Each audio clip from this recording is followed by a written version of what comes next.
In the shadows of World War II, amidst the chaos and conflict that engulfed nations, there existed a chapter so dark it remains one of the most horrifying reflections of human cruelty in the history of warfare. This is the story of Unit 731, a secret biological and chemical warfare research and development unit of the Imperial Japanese Army. Located deep in the occupied territories of northeast China, Unit 731 conducted experiments that crossed every moral boundary. Under the guise of medical research, unimaginable atrocities were committed against thousands of innocent lives, soldiers and civilians alike. The significance of Unit 731 extends beyond its immediate horror. It challenges our understanding of human ethics, the responsibilities of scientists, and the impacts of military power unchecked by moral considerations.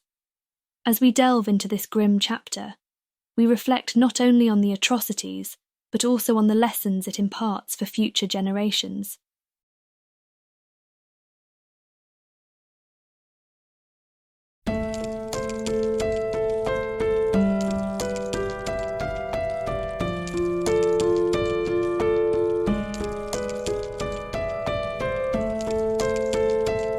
As we venture deeper into the heart of darkness that was Unit 731, let's first understand where and how this secret facility carved its place in history. Nestled in the outskirts of Harbin, in the region of Pingfang, the location was no coincidence. Remote, isolated yet strategically significant, Pingfang offered the perfect cover for activities meant to stay hidden from the eyes of the world. The facility itself was vast, sprawling over an area large enough to be considered a small town. Enclosed within high walls topped with barbed wire, the complex was a fortress of secrecy, equipped to sustain itself. Inside, laboratories, prisons, and barracks stood side by side, forming an ecosystem of scientific inquiry marred by a chilling undertone of brutality. The story of Unit 731 begins with the Japanese occupation of Manchuria in 1931. This region, rich in resources and strategically important, was swiftly overtaken by Imperial Japanese forces, setting the stage for a brutal chapter of control and experimentation. The occupation was marked by expansionism under the guise of the Manchukuo puppet state, a critical component in Japan's imperial ambitions. In this controlled environment, where power went unchecked by ethical considerations, Unit 731 found its grim purpose. The establishment of such a facility reflected a broader imperial strategy, to harness science and medicine not just for advancement, but for domination, turning research into a tool of war. This was the groundwork of Unit 731, a place built on the precipice of technological progress and human despair, its very infrastructure a testament to the dualities of human capability and cruelty. At the helm of this clandestine empire stood a man whose ambitions and actions would come to define the legacy of Unit 731, Lieutenant General Shiro Ishii. A microbiologist and army medical officer, Ishii rose through the ranks with a blend of charisma, scientific acumen, and ruthless efficiency. Educated at Kyoto Imperial University, Ishii was not only well-versed in medicine, but also deeply ingrained with the militaristic and expansionist ideologies of the time. His fascination with biological warfare began in the early 1930s, eventually leading him to advocate for the establishment of a biological and chemical warfare research program within the Japanese military. As the architect of Unit 731, Ishii's leadership was marked by an unyielding pursuit of scientific breakthroughs he believed would ensure Japan's dominance in war. Under his direction, the unit was tasked with developing weapons of biological warfare, an endeavour justified by a chillingly pragmatic view, that the ends could morally justify the means, no matter the human cost. Ishii operated under a veil of secrecy, backed by the highest levels of the Japanese government and military. His work, cloaked in the guise of medical research, was driven by an ideology that viewed human lives as expendable in the service of national interest and scientific progress. This perspective not only shaped the operations of Unit 731, but also mirrored darker aspects of wartime ethics globally. In the shadowed corridors of power and scientific inquiry, Ishii's influence was profound and disturbingly effective, pushing the boundaries of both his soldiers and his captives beyond the limits of human endurance and decency. The experiments conducted at Unit 731 epitomized some of the most brutal abuses of science and medicine in history. Under the guise of medical research and military necessity, a wide array of inhumane tests were carried out. Biological warfare was a major focus. Deadly pathogens such as plague, anthrax, and cholera were cultivated and used to infect prisoners. These experiments extended to the deployment of these diseases through various means, including food, water, and bombs, to study their effectiveness and lethality. Unit 731's researchers also subjected victims to severe frostbite testing in sub-zero conditions. The effects of different rewarming methods were studied with excruciating and often fatal results. This went hand in hand with other endurance tests, where individuals were subjected to extreme pressure, starvation, and dehydration to study the human body's limits. Weapon efficacy was tested directly on human subjects. Detainees were tied to stakes on a bombing range with explosives detonated nearby to study the impact of shrapnel at varying distances. Chemical weapon attacks were simulated in enclosed environments to observe the effects of toxic gases on the human body. Vivisection was among the most horrifying practices at Unit 731. Prisoners, often still alive and without anesthesia, were dissected to allow researchers to study the effects of diseases and injuries on internal organs. Others were subjected to forced blood loss, or transfusions with infected blood to observe the outcomes.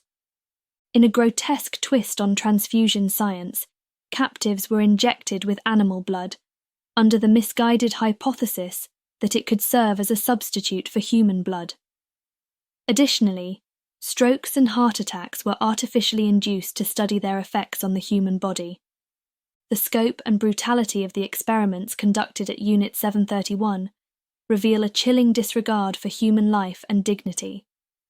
These acts, performed under the guise of scientific advancement, underscore the darkest capabilities of unchecked power in war. They serve as a grim reminder of the need for ethical boundaries in scientific and medical research.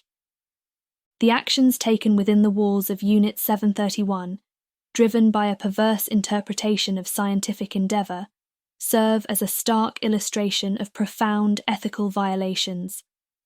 Under the leadership of Lieutenant General Shiro Ishii, these experiments not only breached every conceivable moral boundary, but also represented a systematic disregard for human dignity and life.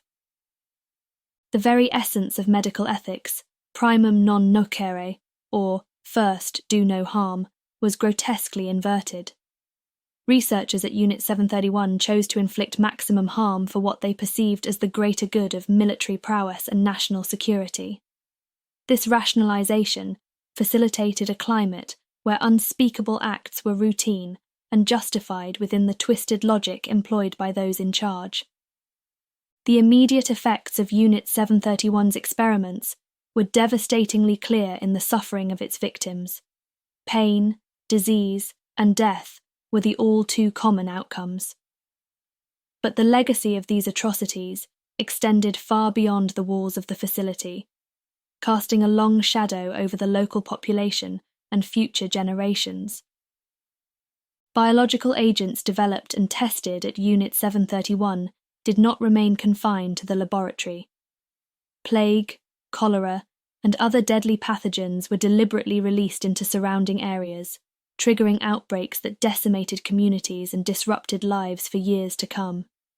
The environmental and epidemiological impacts of these actions were profound, with diseases lingering in the soil and waterways, recurrently affecting populations across Manchuria. The psychological trauma inflicted by these experiments also left indelible marks. Survivors, families of the victims, and even the broader communities experienced deep psychological scars. The knowledge that humans could commit such acts against others of their kind brought about a pervasive sense of mistrust and despair, which permeated through generations.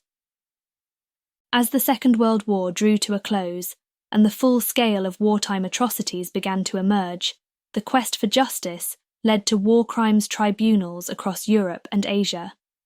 However, the members of Unit 731, including its infamous leader Shiro Ishii, faced a markedly different fate. Despite the overwhelming evidence of grievous crimes against humanity, Ishii and many of his colleagues were never brought to justice.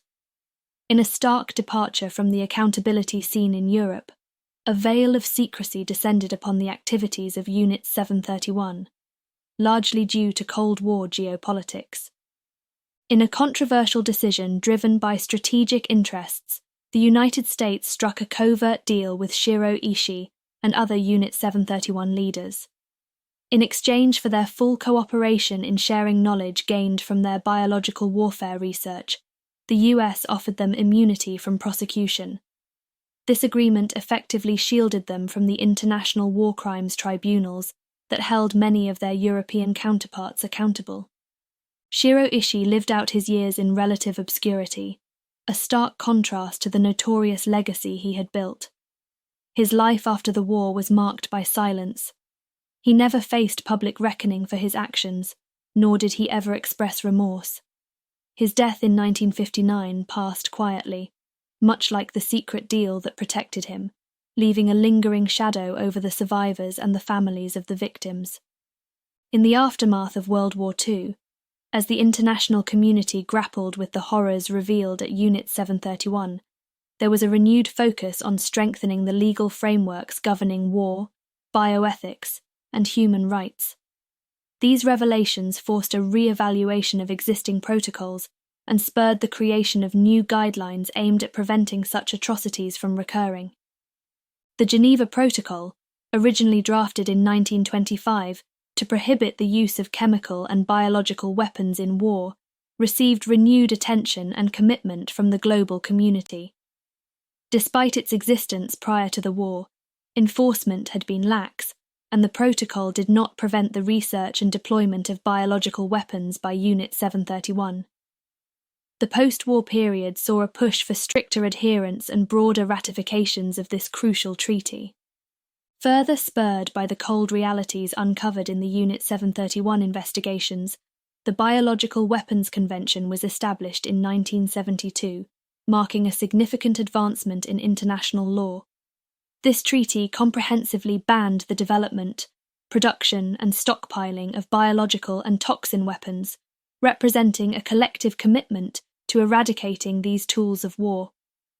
The shockwaves sent by the actions of Unit 731 reverberated through the halls of power around the world, catalyzing changes that reshaped international legal standards.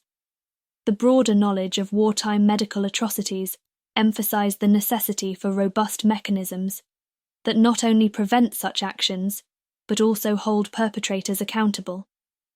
As the echo of Unit 731's atrocities reverberates through history, its legacy is preserved in memorials and museums worldwide, ensuring the horrors are neither forgotten nor repeated.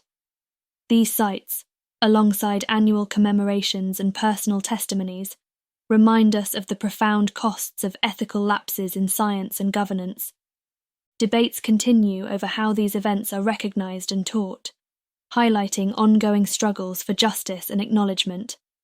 The legacy of Unit 731 serves as a crucial reminder of our responsibility to uphold human rights and ethical standards. By remembering these dark chapters, we honor the victims and forge a commitment to prevent such atrocities.